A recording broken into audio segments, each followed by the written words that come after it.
আসসালামু আলাইকুম, স্বাগত জানাচ্ছি আরটিভির রাতের সংবাদে। আপনাদের সঙ্গে আছি আমি ফারিয়া শারমিন। বাংলাদেশে জাতিসংঘের শান্তিরক্ষী পাঠানো নিয়ে পশ্চিমবঙ্গের মুখ্যমন্ত্রী মমতা বন্দ্যোপাধ্যায়ের বক্তব্য এবং আগরতলায় বাংলাদেশের সহকারী দূতাবাসে হামলার তীব্র প্রতিক্রিয়া দেখিয়েছে বাংলাদেশ। রাজনৈতিক নেতারা এটিকে সার্বভৌমত্বের প্রতি আঘাত হিসেবে দেখছেন।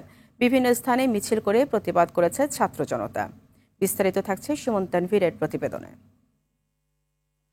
বাংলাদেশিরা জবাব চায়, রাতে মাওয়া যেতে কেন নিষেধাজ্ঞা জারি হয়েছে?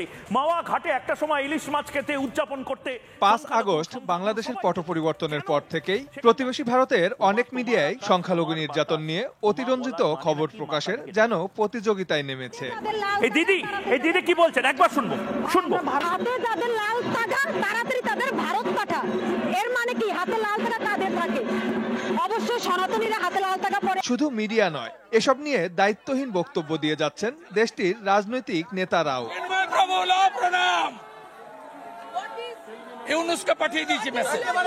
সোমবার দুপুরে ভারতের বিধানসভায় বাংলাদেশের উদ্ভূত পরিস্থিতিতে শান্তি মিশন পাঠানোর মতো হঠকারী বক্তব্য দিয়ে বসেন পশ্চিমবঙ্গের মুখ্যমন্ত্রী মমতা বন্দ্যোপাধ্যায়। এর 3 ঘন্টা পার না হতেই আগরতলায় বাংলাদেশের সহকারী দূতাবাসে হামলা করে বসে উগ্র জনতা। অবমাননা করা হয় বাংলাদেশের জাতীয় পতাকারও। এরপরই ফুঁসে ওঠে বাংলাদেশ। রাতে রাজু ভাস্কর্য থেকে প্রতিবাদ মিছিল বের করে ছাত্র জনতা। ভারত বিরোধী স্লোগানে উত্তাল হয়ে ওঠে ঢাকা বিশ্ববিদ্যালয় ক্যাম্পাস। ভারতের মানুষের কাছে প্রশ্ন রাখছি, প্রত্যেকটি ভারতের মানুষের কাছে প্রশ্ন রাখছি, আজকে ভারতে যে ঘটনা হয়েছে এটি কি আপনাদের সভ্যতা এবং ভদ্রতার পরিচয় প্রকাশ করে কি না? মমতার বক্তব্য নিয়ে রাজনৈতিক নেতারাও তীব্র প্রতিক্রিয়া জানিয়েছেন। বিএনপি এটিকে সার্বভৌমত্বের প্রতি আঘাত হিসাবে দেখছে, আর নাগরিক কমিটি অপপ্রচার চালালে সমুচিত জবাব দেওয়ার হুঁশিয়ারি দিয়েছেন। মমতা যে চুক্তি করেছেন বাংলাদেশে শান্তি বাহিনী প্রেরণের, এটা সম্পূর্ণভাবে বাংলাদেশ স্বাধীনতা সার্বভৌমত্বের প্রতি একটি হুমকি স্বরূপ। সাম্প্রদায়িক সম্প্রীতি ক্ষুণ্ণ হওয়ার, বিপন্ন হওয়ার যে অলীক কাহিনী ভারতের মিডিয়াগুলোতে প্রকাশিত হচ্ছে তা কোনো মতেই গ্রহণযোগ্য নয়। ভারত সরকার এরই মধ্যে দূতাবাসে হামলার বিষয়ে দুঃখ প্রকাশ করেছে। তবে বাংলাদেশের প্রতিক্রিয়ার জবাবে এখনো নীরব মমতা বন্দ্যোপাধ্যায়। সুমন তানভীর, আরটিভি, ঢাকা। বাংলাদেশে কোনো সাম্প্রদায়িক কার্যকলাপ চলবে না, অপচেষ্টা বরদাস্ত করবে না সরকার। সোমবার ধর্মীয় সংখ্যালঘুদের নিয়ে অপপ্রচার বিষয়ে বিদেশি কূটনীতিকদের ব্রিফ শেষে এই হুঁশিয়ারি দেন পররাষ্ট্র উপদেষ্টা তৌহিদ হোসেন। তিনি বলেন, বাংলাদেশের পরিস্থিতি নিয়ে একটি বিশেষ গোষ্ঠী গ্লোবাল ক্যাম্পেইন চালাচ্ছে। সংখ্যালঘু নির্যাতন নিয়ে মিথ্যা প্রচারণা চালানো হচ্ছে। বাংলাদেশ ভেদাভেদ বিশ্বাস করে না। বাংলাদেশ নিয়ে মমতা ব্যানার্জির সাম্প্রদায়িক বক্তব্য রাজনৈতিকভাবে ঠিক হয়নি বলে মন্তব্য করেন উপদেষ্টা।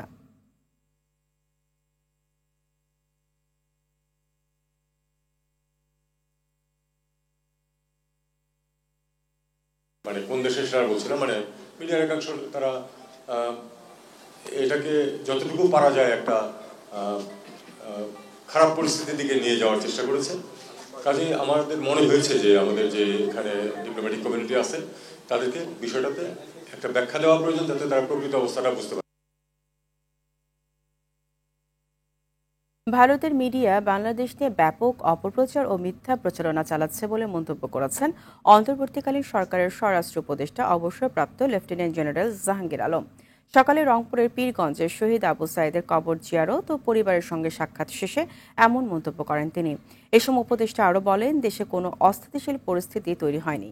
পার্শ্ববর্তী দেশের মিডিয়া মিথ্যা গুজব প্রচার করছে। একমাত্র এদেশের সাংবাদিকরাই সত্য ঘটনা প্রকাশের মাধ্যমে তাদের মিথ্যা প্রচারটাকে মিথ্যা প্রমাণ করে দিতে পারে। অপরাধের সঙ্গে জড়িতদের কোনো অবস্থাতেই ছাড় দেওয়া হবে না বলেও হুঁশিয়ারি দেন জাহাঙ্গীর আলম। পার্শ্ববর্তী দেশের মিডিয়া আমাদের সম্বন্ধে অনেক মিথ্যা প্রচার করে, যেটা একমাত্র আপনারা এটা করতে পারেন, কাউন্টার করতে পারেন। আমাদের দেশের সাংবাদিকরা কিন্তু সত্যি ঘটনাই বলে, এবং আপনারা সত্যি ঘটনা প্রকাশ করেন। যে মিথ্যা ঘটনা রটাচ্ছে তার মুখে সে সময় চুলকালি পড়বে। আগামী 2 মার্চ চূড়ান্ত ভোটার তালিকা প্রকাশ করা হবে বলে জানিয়েছেন নির্বাচন কমিশনের অবসরপ্রাপ্ত ব্রিগেডিয়ার জেনারেল আবুল ফজল সানাউল্লাহ। তিনি বলেন, আগামী বছরের 2 মার্চের পর থেকে ভোটার তালিকা হালনাগাদ করতে বাড়ি বাড়ি গিয়ে তথ্য সংগ্রহ করবে নির্বাচন কমিশন। হালনাগাদকৃত এসব ভোটার 2026 সালে নতুন ভোটার হিসেবে যুক্ত হবে। এছাড়া এখন পর্যন্ত 17 লাখ ভোটারের ডেটা হাতে আছে, যারা 1 জানুয়ারি 2025-এ নতুন ভোটার হিসেবে তালিকাভুক্ত হবেন।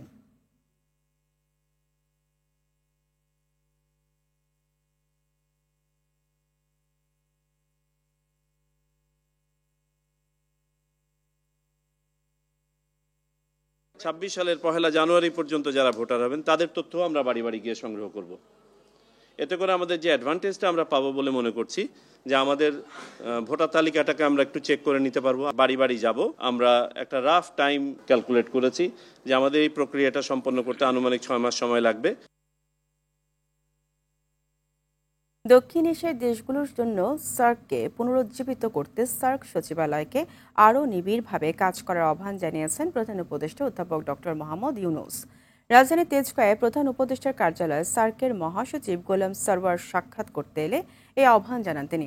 ডক্টর ইউনূস বলেন, সার্ককে পুনরুজ্জীবিত করা গেলে পুরো অঞ্চলের মানুষ লাভবান হবে। এদিন সুইডেনের রাষ্ট্রদূত নিকোলাস উইকসও প্রধান উপদেষ্টা অধ্যাপক ডক্টর মোহাম্মদ ইউনূসের সঙ্গে সাক্ষাৎ করেন। বাংলাদেশে আরও বিনিয়োগ করতে সুইডেনের প্রতি আহ্বান জানান প্রধান উপদেষ্টা। অ্যাম্বাসেডর উইকস পুলিশ, বিচার বিভাগ, নির্বাচন কমিশন ও বেসামরিক প্রশাসন সংস্কারের পদক্ষেপকে সমর্থন জানান।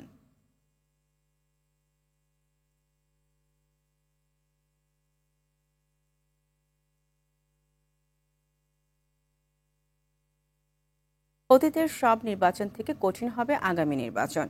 জনগণের আস্থা অর্জন করতে না পারলে সব ব্যর্থ হবে বলে নেতাকর্মীদের সতর্ক করেছেন বিএনপির ভারপ্রাপ্ত চেয়ারম্যান তারেক রহমান। রাষ্ট্র কাঠামো মেরামতের 31 দফা ও জনসম্পৃক্তি শীর্ষক খুলনা বিভাগীয় কর্মশালায় এসব কথা বলেন তারেক রহমান। আশিকুল আলম জানাচ্ছেন এরই বিস্তারিত।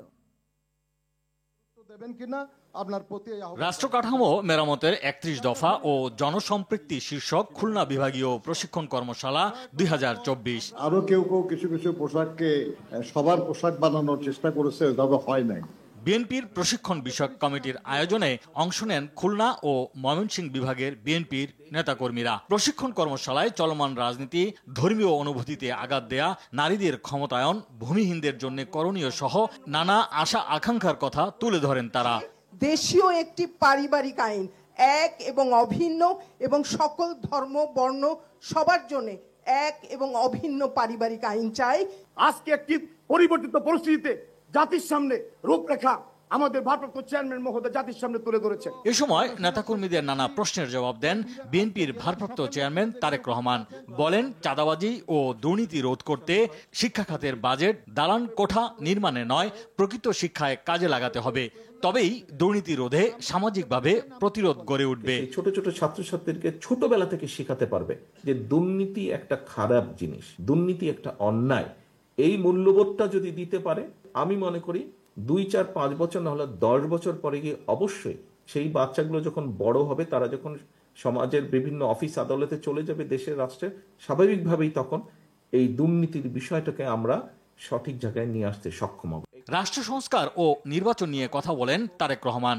সামনের যে নির্বাচন আমরা ফেস করতে যাব, এই নির্বাচন বাংলাদেশের যে কোনো নির্বাচনের থেকে অনেক কঠিন নির্বাচন হতে যাচ্ছে। দলীয় নেতাকর্মীদের পারস্পরিক অভিযোগ করা বাদ দিয়ে যে কোনো মূল্যে জনগণের আস্থা ধরে রাখার কথা বলেন বিএনপির ভারপ্রাপ্ত চেয়ারম্যান। জনগণের সঙ্গে থাকুন, জনগণকে সঙ্গে রাখুন। আশিকুল আলম, RTV, ঢাকা। হিন্দু, বৌদ্ধ, খ্রিস্টান ও মুসলমানদের নিয়ে ঐক্যবদ্ধ জাতি গড়ে তুলতে চান বাংলাদেশ জামায়াতে ইসলামীর আমির ডাক্তার শফিকুর রহমান। দুপুরে পিরোজপুরের নেসারাবাদে এক পথসভায় তিনি কথা বলেন। তিনি আরও বলেন, দুর্নীতি, সন্ত্রাস ও শোষণ মুক্ত বাংলাদেশ গড়তে সকলকে ঐক্যবদ্ধ থাকতে হবে। আল্লামা দেলোয়ার হোসেন সাঈদী সহ যত মানুষকে জুলুম করে হত্যা করা হয়েছে, তাদের রক্তের ফোঁটা আর দেশের 18 কোটি মুসলিম মানুষের চোখের পানি আল্লাহ কবুল করে মুক্তির স্বাদ দিয়েছে বলেও মন্তব্য করেন শফিকুর রহমান।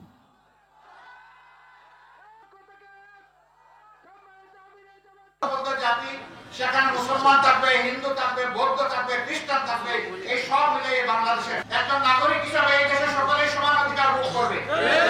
এরকম একটা সাম্য, একটা সংস্কৃতি, একটা মানবিক বাংলাদেশ আওয়ামী আমলে রাজনীতিবিদ আর ব্যবসায়ীদের মাধ্যমে পুরো কাঠামো চোরতন্ত্রে পরিণত হয়েছিল বলে মন্তব্য করেন শ্বেতপত্র কমিটির প্রধান দেবপ্রিয় ভট্টাচার্য। ব্যাংকিং খাতকে সবচেয়ে দুর্নীতিগ্রস্ত হিসেবে চিহ্নিত করেছে কমিটি। 2018 সালে নির্বাচনের পর থেকে সব ব্যবস্থা ভেঙে পড়েছে বলে মনে করে শ্বেতপত্র কমিটি। দেশের 10 ভাগ মানুষ 85% সম্পদ ভোগ করছে। স্থিতিশীলতা নিশ্চিত করা না গেলে দীর্ঘমেয়াদী সংস্কার কার্যকর হবে না বলেও মন্তব্য করেন দেবপ্রিয় ভট্টাচার্য।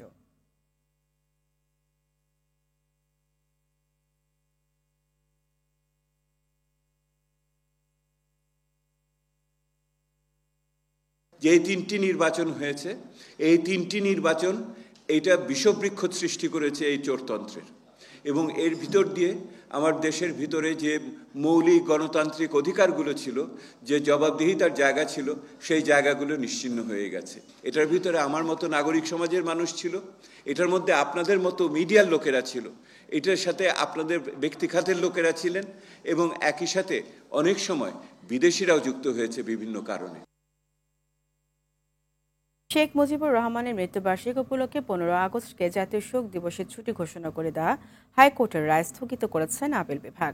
সোমবার প্রধান বিচারপতি সৈয়দ রেফাত আহমেদের নেতৃত্বাধীন আপিল বিভাগে আদেশ দেন। গত 13 আগস্ট উপদেষ্টা পরিষদের বৈঠকে 15 আগস্টের ছুটি বাতিল করা হয়। 15 আগস্টকে 2009 সালে জাতীয় শোক দিবস ঘোষণা করেন হাইকোর্ট, যা এতদিন পালিত হয়ে আসছিল। যদিও চলতি বছর এটি পালন না করে স্থগিত করা হয়। এখন পুরো রায়টি স্থগিত চায় রাষ্ট্রপক্ষ। এদিকে জয় বাংলাকে জাতীয় স্লোগান ঘোষণা করে হাইকোর্টের দেয়া রায় স্থগিত চেয়ে আবেদন করেছে রাষ্ট্রপক্ষ। 2020 সালের 10 মার্চ জয় বাংলাকে জাতীয় স্লোগান ঘোষণা করে রায় দেন হাইকোর্টের একটি বেঞ্চ।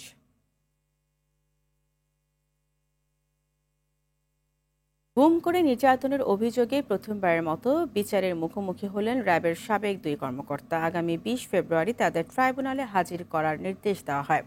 প্রসিকিউশন জানান, আলিপ উদ্দিন ছিলেন গুমের মাস্টারমাইন্ড। এদিকে জুলাই আগস্ট গণহত্যা মামলায় সাবেক মন্ত্রী আমির হোসেন আমু ও অ্যাডভোকেট কামরুল ইসলামকে 4 ডিসেম্বর হাজিরের নির্দেশ দেন আন্তর্জাতিক অপরাধ ট্রাইব্যুনাল। পিলখানায় 57 সেনা কর্মকর্তা হত্যার ঘটনায় সরকার স্বাধীন তদন্ত কমিশন গঠন করেছে বলে আদালতকে জানায় রাষ্ট্রপক্ষ।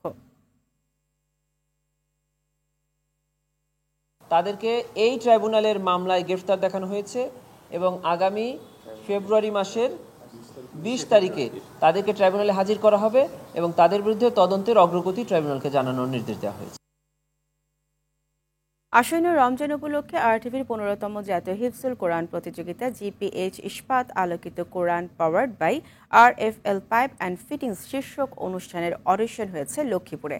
সকালে শহরের আইডিয়াল আলিম মাদ্রাসা থেকে প্রতিযোগীদের নিয়ে বর্ণাঢ্য র্যালি বের করা হয়। পরে বিভিন্ন মাদ্রাসার শিক্ষার্থীদের অংশগ্রহণে প্রতিযোগিতা শুরু হয়। এই সময় বিচারক হিসেবে উপস্থিত ছিলেন হাফেজ মোহাম্মদ তারেক জামিল, ঢাকা আশুলিয়ার দারুল হুদা হাফিজিয়া আলিম মাদ্রাসার অধ্যক্ষ হাফেজ মাওলানা মুফতি আবু জাফর সিদ্দিকী ও আইডিয়াল আলিম মাদ্রাসার অধ্যক্ষ মাওলানা জসিম উদ্দিন।